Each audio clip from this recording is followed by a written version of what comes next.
SEAT Automobile Troubleshooting. If you're looking for help fixing your SEAT automobile, look no further. Our comprehensive SEAT Automobile Troubleshooting Guide will explain common issues, provide tips, and show you how to read your model's error codes.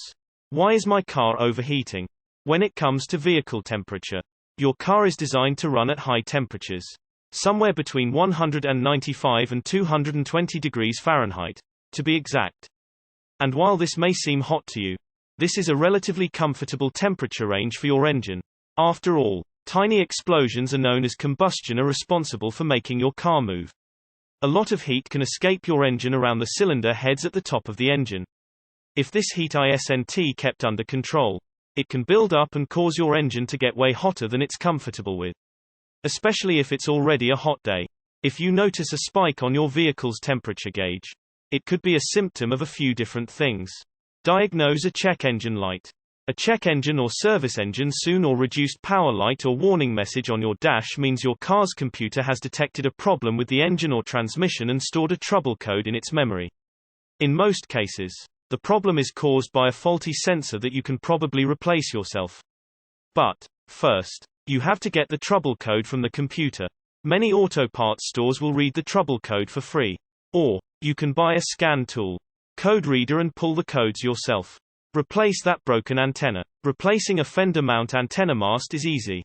Just unscrew the remaining portion of the mast and buy a replacement mast at any auto parts store. Replacing a pillar mount antenna is a bit more involved but is still a DIY fix. Disconnect the antenna cable from your radio and connect heavy string to the end. Then unscrew the antenna mount from the pillar and pull the old antenna and the string straight out. Attach the new antenna cable to the string. Pull the cable back into the vehicle and connect it to your radio. Then secure the new antenna to the pillar using the screws provided. Fix small dents and door dings. If you can patch a wall, you can patch a dent in your car. You'll need various sandpaper grits, a small can of autobody filler and cream paste, and plastic applicators. Start by sanding the dent down to bare metal with coarse grit sandpaper. Then feather the edges. Clean the dents with wax and grease remover. Then mix the body filler and apply a very light skim coat to fill in the sandpaper scratches. Allow the filler to set up and then build up the repair with additional layers no more than 1/4 in thick per application. Feather the final coat so it levels with the painted areas.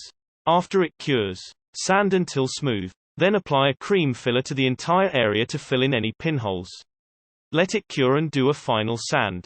Then you can paint the area with touch-up paint. How to touch up chipped auto paint. If you don't cover paint chips with touch-up paint, they'll rust and then you'll have a much bigger problem on your hands. The actual touch-up is easy. Just buy touch-up paint, fine-tip paint applicators, and wax and grease remover from any auto parts store. Clean the chip with the wax and grease remover and let it dry. Then dip the applicator in the paint and dab it onto the chip. Don't add too much or the paint will drip. Let it dry completely and apply wax after 30 days. Fix a squealing belt. Of all the car problems you might encounter, a squealing belt is probably the most annoying. The high-pitched squeal is produced when the rubber belt loses its grip and slips around the pulleys. In rare cases, a worn slow-moving alternator, pump, or AC compressor bearing or component misalignment can cause a perfectly good belt to squeal. But in most cases, the belt slips because it's worn, is loose, or has been contaminated with oil or coolant. You can diagnose all those problems yourself with a visual inspection, a belt wear gauge, and a spray water bottle. Fix a dim headlight. Most DIYers think a dim headlight is caused by a poor connection on the power side of the circuit.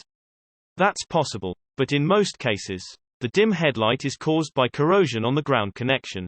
So check the electrical connector for corrosion and then clean the ground connection. Remove the electrical connector that plugs into the headlight. Look for signs of corrosion or melted plastic from excessive heat. If you find corrosion, clean it using electrical contact cleaner and a small wire brush. SourceFamilyHandyman.com